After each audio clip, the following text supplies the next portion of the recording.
Nick Ullrich with the Wyoming MSHA State Grants Program here at Gillette College. We train MSHA classes, new minor and annual refresher, and then we're also part of the industry safety side of things, so we do OSHA and that type of stuff as well. So my background in mining, I started in mining in 2004 at Caballo Mine as an operator. I was there for about 10 years, most of those as an operator, so I operated every piece of equipment that we had. And then towards the end of my career there, I went into safety department there at the mine. And then I was there in safety for about 2 years. I went to Wyoming Machinery Company. I was in safety at Wyoming Machinery Company for just around 4 years, taking care of the mining side of things, taking care of the mines here in the basin and that type of stuff that Caterpillar did. And then I've been at the college now for just about 3.5 years teaching MSHA and that type of stuff. It isn't a whole virtual reality program yet. It is, we utilize virtual reality in our programs. So right now it is totally used for MSHA training. That's what we have right now. So you can see the room that we're in here. This room just came about. We started looking into virtual reality about 2.5 years ago. We went to a conference and there was a group there that had an underground mine, and you could go through this underground mine in virtual reality. And then I went through that and I thought, oh my gosh, we could use this where we're at in surface mining. And so we started out pretty small. I thought we could program something and do that. So I thought I was gonna learn to be a programmer and do all that stuff. And we went down to the University of Wyoming, took a quick 2-day class on how to be a computer programmer. Really all it did was show us that we can't be a computer programmer. It's like speaking another language, so it's not something you just, learn. But it did get us kind of involved with them. So they have more of a whole department, virtual reality department there. And in that, we met one of the guys who was going to be graduating. So he was graduating that summer. We hired him as a summer intern to come and write a program. We had an idea, it's what you're going to see today, is to do a blind spot program to show people what all the big equipment is out there and where the blind spots are at. So that was our first initial thought as how we could use virtual reality, was doing something like that. So we hired him as a summer intern and he wrote that program for us.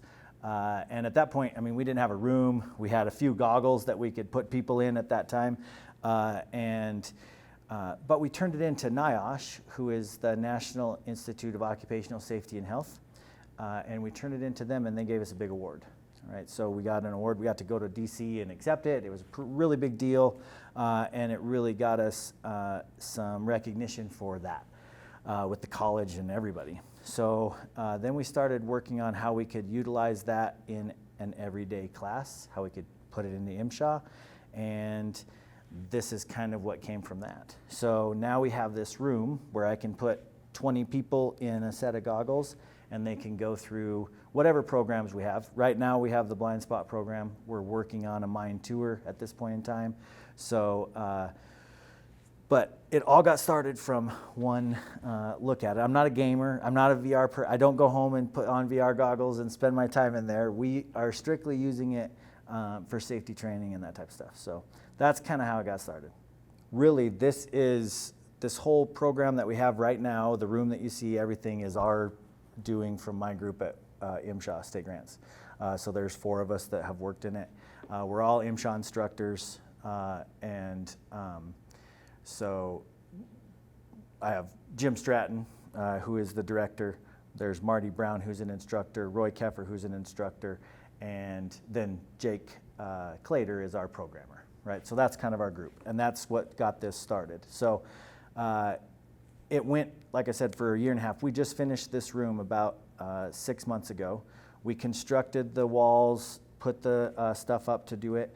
It is, I like to tell people that, hey, this is one of a kind. Like, there's no junior college in the nation that has a room like this.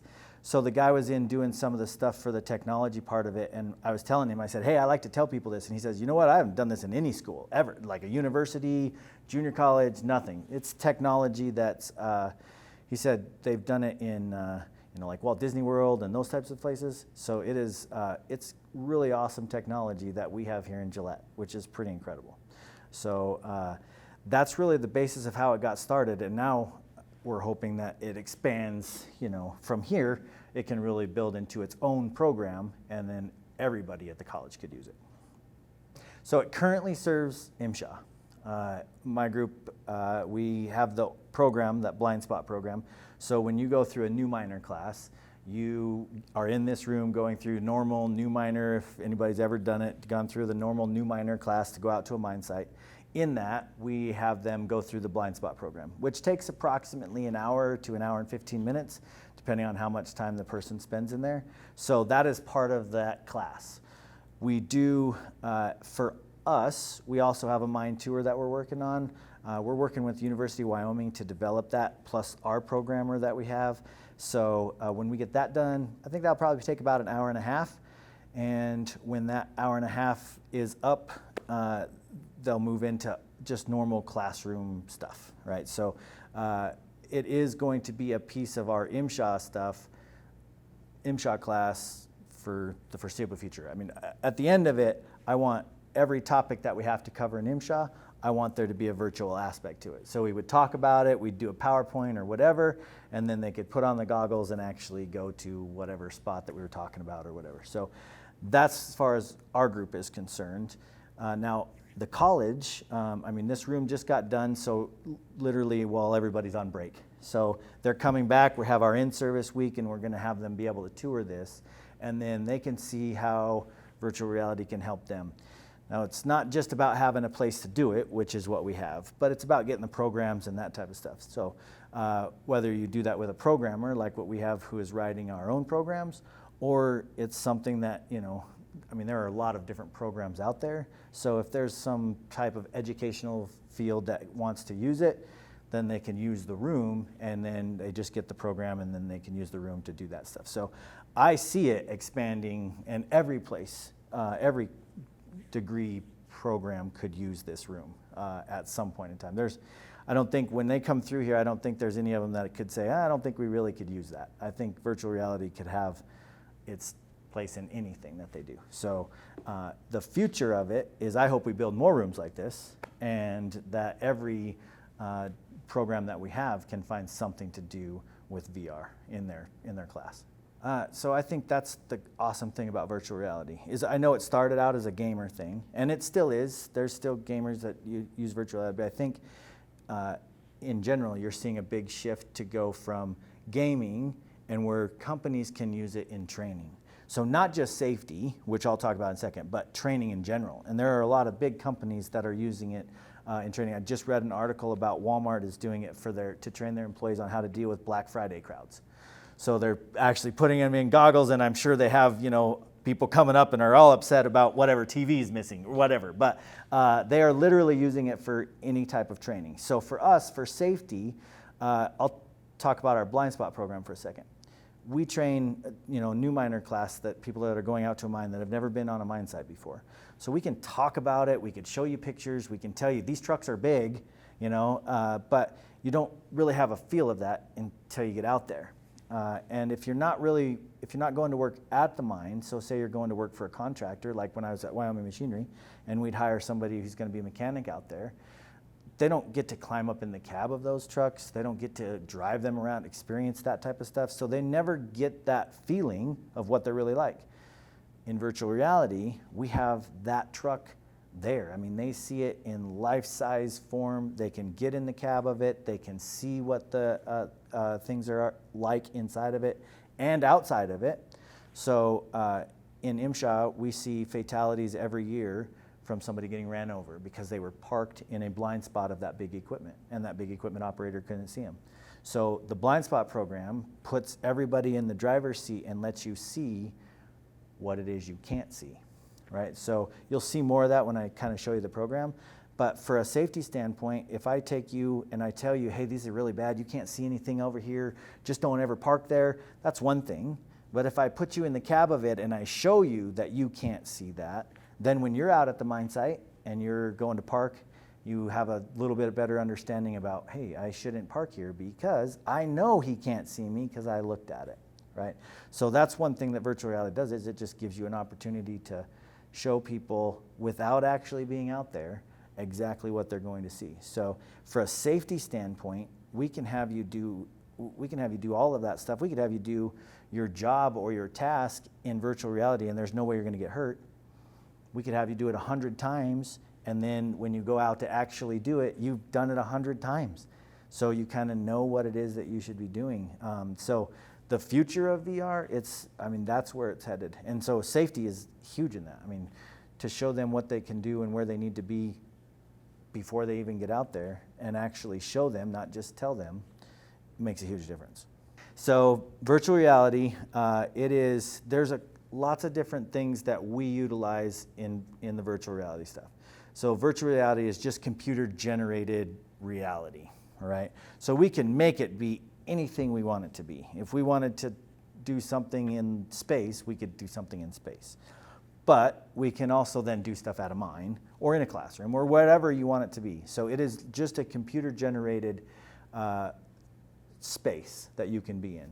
Now you can move and do anything that you want inside of that space. It is like being here. I mean, if we programmed this room, we could make it like we were exactly here, and we would have to interact with everything in this room and do that. If I walk in virtual reality, if I get up and walk to that podium, it would seem like the podium is getting closer. I could literally look around that podium and I would see what was on the other side of it. It's just like reality, only virtual, right? So it puts them in that space, and then they can maneuver that space. Now there's some other things that go along with that we're using. We're using 360 photography in our stuff. So like in the blind spot thing, we actually went out to a mine and we set up a scenario. So we have a haul truck, and then we have a bunch of stuff parked around that haul truck, and we took 360 photos of it. So then you're in a 360 photo exactly of what that cab was like. So you are seeing the exact cab of it. It's not a virtual rendering, it's an actual photo. So they can see that, and then we take them outside and we show them all the stuff that was parked. So we jumped photo to photo to photo. So we took like 10 photos, and they get to see all of the stuff that they couldn't see from the cab, all right? So there's virtual reality, then we do use that 360 photography. You're still in the goggles, because the main thing is that it's 360 degrees. So you can spin all the way around and see everything for 360 degrees, which makes it a huge difference. Rather than looking at a screen where you see a PowerPoint picture, you can actually be in there and immersed in it, right? So we use that 360 photo. The other really cool thing that you can do is, if we had a really good programmer, they could make this room and make it look almost exactly like this room. There's also another way that technology that we're using, and that's Lidar scanning. So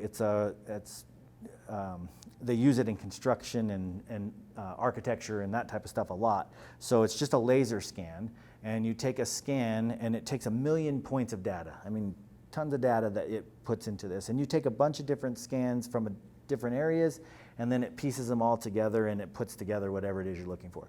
If you've ever looked at houses recently online and you take a virtual tour, it's almost the same technology with that, okay?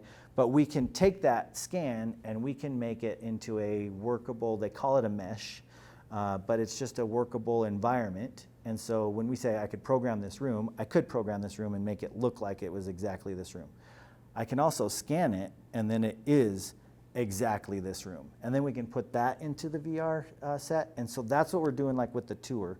We went out to one of the mine sites, the local mines. We scanned an entire pit at that mine, which was a ton of scans, and it's a huge data piece. But now we can take a person when they come to class, and we can put them literally in that mine. I mean, it's that mine stuff. So the other awesome thing with that is we can use that and mold it to whatever we want to do. So one example of that is we have them stand beneath a high wall, and we have the high wall fall on them, right? So I can tell you shouldn't stand next to a high wall because it could fall on you, and you're going to be like, okay, I won't stand next to a high wall. But if I put you next to that high wall and then I make it fall on you, and you get the feeling inside that that high wall is falling on you, that's going to be something memorable. So when we go back, how does it affect safety? With the technology that we have, we can literally put them there and have stuff happen to them that they'll remember when they go out there. So we have that mine. That's what we're doing the tour through. So they'll go through that exact mine and see how it works and all that kind of stuff right there. So the technology is amazing, and it grows literally every day, right? Like you get, just like any computer thing, you get it now, tomorrow there's a new thing, which is great because there's so many advancements going on right now that it's a really good time to be into it. So it's really cool. If they want to come in and see it, they can call us and make an appointment and come in and see what we have, and we'll show them everything. If they're wandering through and we have a chance, I mean, I love to talk about it. So if they stop in, we can absolutely show them what it is and how it is, how it works, that type of stuff. And then other than that, like take a class, see what it's like, and we'll put you in it and that type of stuff. So yeah.